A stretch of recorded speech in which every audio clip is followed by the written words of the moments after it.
C'est extrêmement efficace pour augmenter par exemple l'explosivité, la puissance, la force et la vitesse aussi.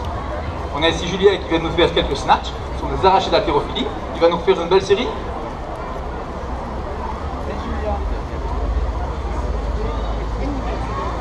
Il lui faut une parfaite synchronisation, un très bon placement au départ, une sécurité abdominale pour sécuriser son dos, et voilà un mouvement nickel, très bel exemple.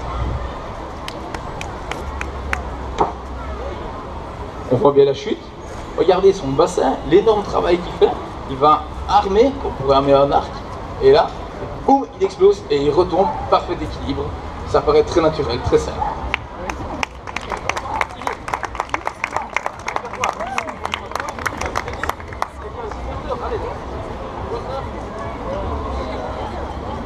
Alors Kevin va partir sur un autre mouvement qu'on appelle le cluster. Le cluster c'est quoi?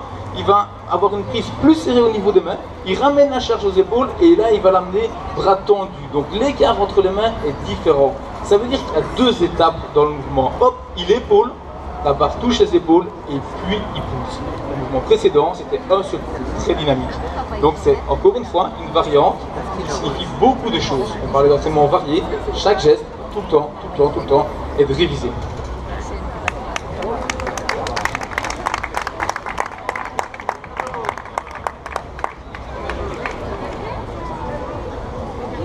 On a Eleni qui va nous faire quelques deadlifts, donc elle va soulever un objet du sol. Et on voit ici le travail qui est très intéressant, c'est le placement pour avoir un dos droit, un dos fort. Et une poussée impeccable. Elle travaille bien avec les muscles de la chaîne postérieure. Dès le départ, elle a le poids de corps sur les talons, pas sur l'avant des pieds pour soulager l'articulation des genoux. Et parfaitement, elle soulève 40 kg comme si c'était un simple objet tout léger. Merci Eleni.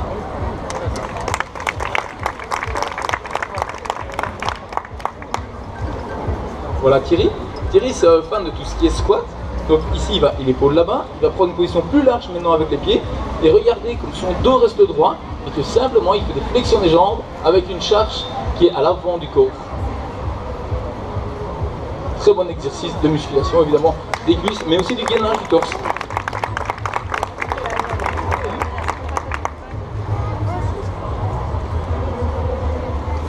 Après les front squats, on a forcément les back squats. Ici, on va placer la barre sur la nuque, en dessous des cervicales pour ne pas se blesser.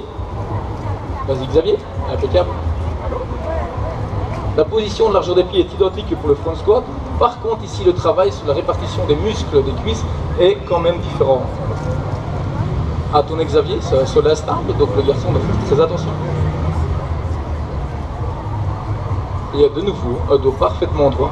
Un dos droit ne signifie pas qu'on est fort, signifie qu'on est souple. Et ça, c'est un très gros travail.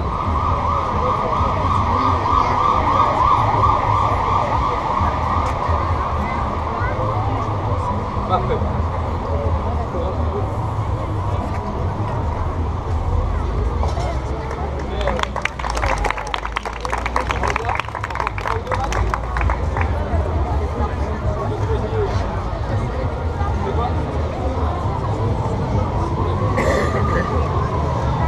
Bien. Si on complique les choses, on avait pris le front squat, donc qui était de squatter avec la barre devant soi, et qu'on rajoute une élévation, hop, un press. Ça c'est extrêmement agressif.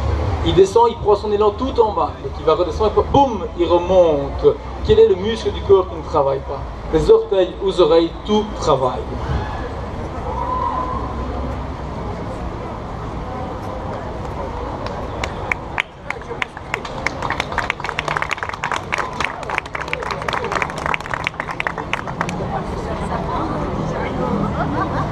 Bien, on va leur lancer un petit challenge.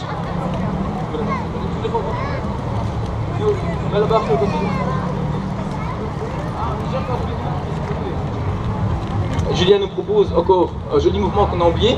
C'est un mouvement d'haltérophilie, qui est un mouvement olympique de compétition. Hop, l'épaulé, et puis on va faire du split jerk. Donc en fait, il va se jeter sous la barre. La barre monte à peine, le but n'est pas de pousser avec les bras, mais de descendre plus vite que la barre ne monte.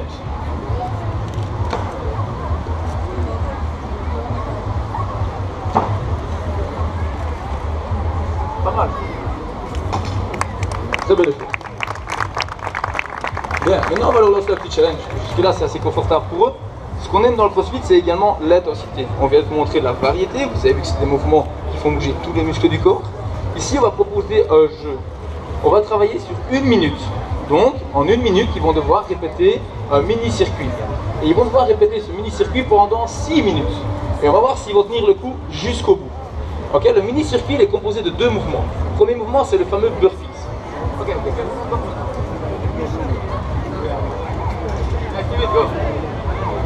Yeah, on a Kelly qu'on peut applaudir. Yeah, le burpees. Donc il faut aller le plus bas possible, au contact avec le sol et remonter, jumper. Voilà, c'est un mouvement qui est très contraignant. Merci Kelly. Car au niveau du souffle, la cage thoracique est vraiment écrasée. Il faut encore une fois respirer, mais elle est vide pour remonter. Donc c'est très difficile. Après, on a le mouvement kettlebell swing. Là, il a 20 kg en main, le garçon, et il va presque danser avec l'objet. Il doit le projeter au-dessus des épaules. C'est pas purement un tirage des bras, c'est beaucoup plus cohérent. Encore une fois, c'est un ensemble de groupes musculaires qui travaillent en coordination pour avoir un mouvement très fluide. Ceci s'appelle le kettlebell swing. L'objet c'est kettlebell, ça nous vient de Russie.